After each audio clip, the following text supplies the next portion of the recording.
Bwana rais wa North Korea, mwamba huyu Kim Jong Un, ameruhusu kuonyesha mechi za EPL England, Premier League, lakini kwa masharti yafuatayo, na masharti yenyewe sio mchezo, ni masharti chuma.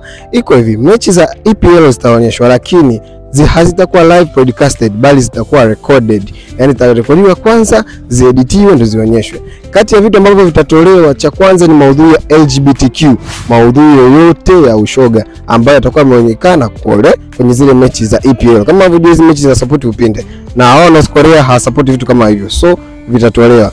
Na pia ukiongelea kitu kama ma commentary, wale wa Kiingereza wanaokuwa wana comment zile mechi wataondolewa na atakuwa replaced na ma commentary wa North Korea, zitakuwa commented kwa North Korea.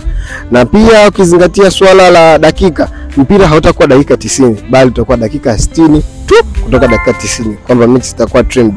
La mwisho ni kwamba mechi zote ambazo zitakuwa zimehusisha raia wa North Korea, nikimwongelea mchezaji kama ule wa Wolverhampton Hwang Hee-chang na mjue mchezaji wa Brentford, kwamba watatolewa ama hizo mechi hazitakuwa zionyeshi kabisa ikiwezekana zaidi. Hayo ndio masharti ambayo amesema yafuatwe ili kuonyesha mechi za EPL.